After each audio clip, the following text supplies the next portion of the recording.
Salve, salve galera, aqui é o Gabriel do Cortes Bilionários e no nosso primeiro mês monetizado conseguimos $5.800. Muito desse resultado é explicado e bem aprofundado no canal Bora Pra Prática, um canal de empreendedorismo na prática, e tudo isso de graça. Quer ter uma renda em dólar? Sem nem aparecer? Clica no primeiro link da descrição. Eu realmente acredito que hábitos saudáveis fazem com que a gente melhore a nossa performance e aumente a nossa performance em tudo, né? Então, um dos objetivos principais do Materializa, que é o meu produto, né, é justamente esse: fazer com que as pessoas entrem no ritmo de hábitos saudáveis, façam isso na sua vida, para que elas consigam extrapolar, né? Acho que transbordar isso pro resto das áreas da sua vida. E eu acredito que muito de todos vocês três aqui têm um pouco ou muito disso, né? A gente queria chamar pessoas referência nessa área, mas com a pandemia não conseguimos. Vocês estavam próximos, como o Caio falou. É o que tem pra hoje. Quem que tem pra hoje? É isso aí. Não, mas posta foto de tá pago. É o Pedro, Não, algumas colunas, né? Quem são caras que a gente gosta? Mas o Joel não gosta de falar que tá pago. Você usa outra maneira, né? Eu falo tá feito. Tá porque feito. não tá pago porque não é dívida. Não é uma dívida. Eu já Então tá discordo, sabia? Às vezes as pessoas... Você viu que eles começaram como? Na chinela, né? Não, mas eu falei isso aqui. Eu respeito seu posicionamento, mas ele tá errado. Você tá dentro de casa, quem manda aqui. O podcast só começa quando alguém fala assim, eu discordo. Vai ficar bom, vai. E pior que a gente já falou isso umas 3 vezes antes de começar a gravar, né? Não, mas eu discordo por quê? Porque eu acredito que a gente tem que, de fato, cultivar os hábitos saudáveis, fazer exercício diariamente, porque isso vai cobrar lá no final da vida, né? Então, às vezes, as pessoas falam assim, ou muito antes, né? Ou muito antes, né? O Bruno é uma prova viva disso, depois a gente pode falar, inclusive. Mas, às vezes, as pessoas ficam assim, vou cuidar estética, né? Vou emagrecer. Não sei, posso deixar isso pra depois. E esquecem que ter um problema de saúde no futuro, na verdade, é uma dívida que nem é você que vai pagar. É, às vezes, quem te ama, quem tá do seu lado, né? Então, pra mim, cuidar de si é um ato de amor ao próximo, a quem de fato ama você e que vai ter que cuidar de você lá no final da vida, ou coisas desse tipo. Então, talvez o tá pago não seja a melhor forma de falar, mas pra mim é uma dívida, sim. Eu acho que tem que fazer. E desde quando que você tá pagando essa dívida na sua vida? Acho que eu nasci pagando, né?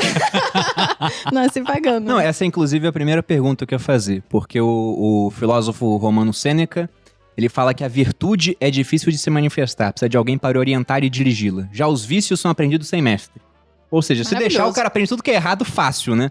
Agora, o que é bom demora para ser aprendido, ou tem um professor.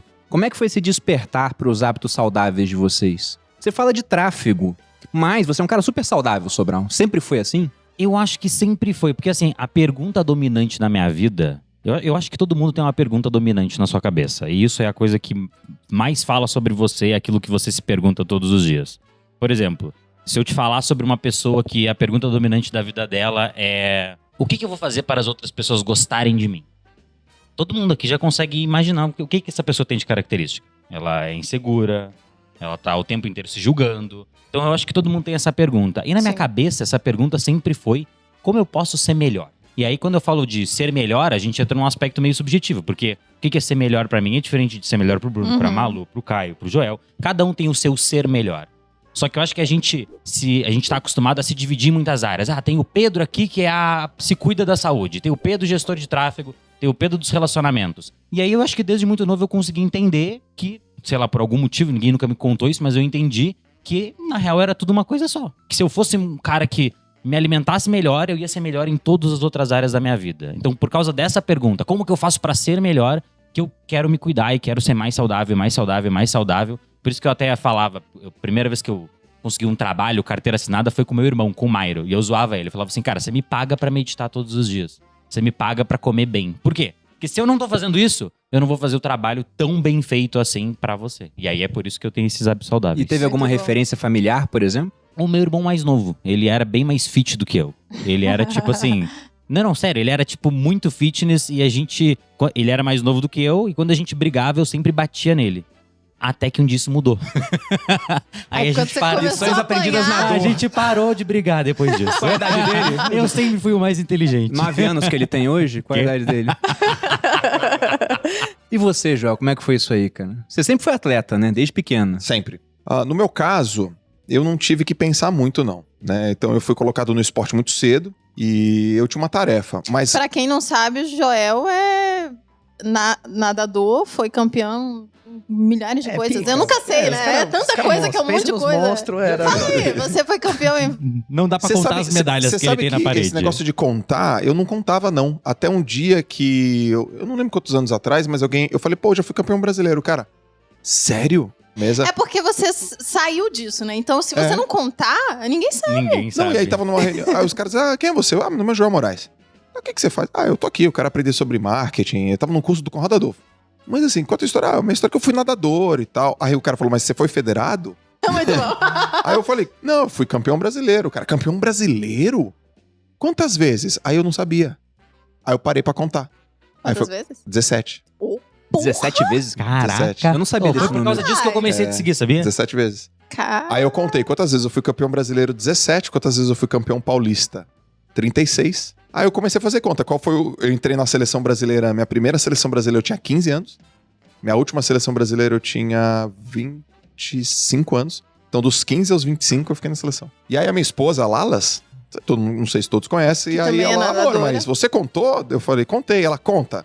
Eu falei, conta você. Ela contou 22 vezes. Ela. Ela. Aí vocês sabem, né, Malu e Bruno? Vocês sabem, né, que o João Vicente vai escolher o esporte que ele quiser, né? Dentro das opções, né? Ou é Crau Costa.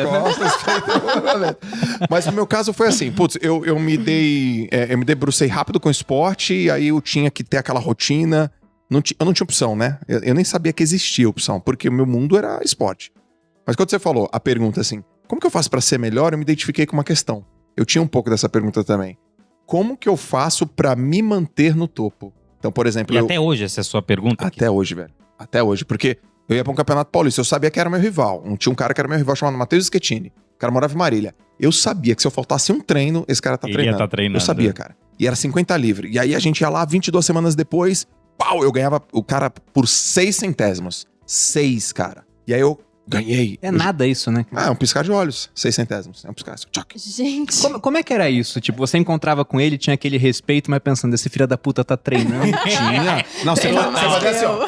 Você olhava esse peitoral. Não existe esse peitoral desse tamanho, parece um panetone, que negócio é esse? Avaliando o adversário. Não, você olhava assim, pô, esse No negócio. detalhe. Eu olhei o Caio hoje e falei, Caio, tá mais magro? O que foi? Tá segurando alguma mais? coisa? Cadê? Tá diminuindo Comeu peso o quê? pra quê? Eu já vi essa blusa aqui. Pra quê? Pra quê? Ô, ô. Tá diminuindo peso pra quê? E aí eu lembro que eu ia depois da competição, aí tinha um campeonato paulista que a gente chama, são 2 temporadas, inverno e verão. Inverno no meio do ano, verão no final do ano. Aí eu ganhava do Matheus Schettini por 6 centésimos. Eu sabia que ele ia ficar pé da vida. E daqui a 30 semanas ele ia vir pra me catar. Eu ficava 3 semanas pensando, eu tenho que treinar pra me manter em primeiro. Porque eu era já o cara, entendeu? Uhum. Aí eu lembro que eu fui no outro campeonato, ganhei dele por 3 centésimos. Tava diminuindo. Tá, era isso que eu tava falando. Caraca, Então tá chegando. 3 centésimos. Eu falava, cara. Aí teve um outro ano que a gente empatou, cara, em primeiro. Nossa. Então, a minha pergunta era, Chegando como mesmo. que eu posso me manter no topo? E aí, obviamente, uma das respostas era, cara, seja disciplinado e treine todo santo dia. E eu era um carinha assim, né? Não, eu acho o esporte muito ingrato nesse ponto. Porque você se matava de treinar e quem sobe no pódio são os 3 primeiros, pô. Se a vida fosse assim, seria terrível. Imagina, É cara. ainda bem que não Real. é, né? Muita gente Não, se leva for, muita se for coisa. pegar na educação financeira, em termos, sei lá, de número de inscritos, eu não estaria entre os 5 primeiros no YouTube, por exemplo. E imagina se fosse só medalha, não tivesse recompensa financeira, mesmo sem estar entre os 5 primeiros. Seria horrível. Então o esporte, ele é ingrato nesse ponto, né? Você pode se esforçar muito, se superar pra caramba, mas como talvez na sua geração a gente tenha caras extremamente talentosos, como você teve. O Gustavo Borges estava competindo com você. Aí você é muito bom, mas tem um cara que é um 3 centésimos melhor. Ele tira a tua vaga no pódio. Ele tem um braço um pouquinho maior que o eu seu. vou falar uma coisa que eu tô passando. Eu fui um grande atleta e hoje eu sou um atleta de outra coisa, que é do que eu faço na internet, meu posicionamento na internet. Eu não sei qual é a conta exata, mas é muito, muito, muito raro um atleta que foi incrível como atleta ter um outro grandíssimo resultado em uma outra área, assim, sabe? Uhum. Não é transferível. Cara, eu conheço muitos caras que foram muito melhores do que eu e hoje não são mais atletas, eles não conseguem ser tão bons, por exemplo, querendo ser bom, por exemplo, na internet. Que louco, porque Eles na não verdade. Porque na verdade a gente sabe, por exemplo, os resultados na internet. Muita coisa vem da regularidade, da disciplina, de você estar ali passando o conteúdo, fazendo e tal. Então, o cara, eu acho que ele só não entendeu o que ele tem que fazer, né? O lance de criação ele é muito importante, né? Às vezes a gente herda alguns Uhum. comportamentos dos nossos pais, alguns hábitos que depois é duro tirar, né? Então eu sempre fui um cara que sempre fui estimulado a fazer esporte. Uhum. Sempre foi, puta, as recentes memórias, minha mãe me levando na natação, depois eu fiz arte marcial durante muitos anos. E é o que eu vou passar pros meus filhos. Então, meus filhos já, com 3, 4 anos, já fazem arte marcial, já tem um esporte dentro da cultura, facilita demais na formação de uma pessoa. Com certeza. Facilita demais. Eu acho que tem 2 tipos de pessoas que nos inspiram. Aquelas que são exemplo, que a gente fala, nossa, que casal incrível, né? O Bruno e a Malu, que casal massa. Mas tem aquelas pessoas que nos inspiram sendo aviso, como? Geralmente sempre tem alguém na família que às vezes a mãe eu não fala, quero ser "Filho, assim, né? estuda, senão você vai acabar igual o tio Carlos. Estuda. O tio Carlos é um exemplo do que você não deve fazer. É que nem um farol. É pra não bater nas pedras, né? cara? Ele te fala o que... Ó, não venha pra cá. Aham. Ele te alerta os perigos. Então, por exemplo, minha mãe ela teve um AVC, chegou a falecer depois por causa de câncer, uma outra complicação, mas por conta de uma vida sedentária, sedentarismo, né? Minha mãe era obesa. Então, eu tive também alguns exemplos, eu tive essa Do que você inspiração não queria do que eu ser. não queria ser. Uhum. Então, às vezes, por eliminação, cara, eu não quero a mesma coisa. Quantas vezes acontece dentro da família, que às vezes alguém na família tem alguma coisa, aí a família inteira começa a mudar. Caramba, deixa eu me cuidar, né? Deixa eu começar a me cuidar. Então, acho que foi essas 2 vertentes. De ter uma boa introdução, mas também de reparar alguns avisos, assim.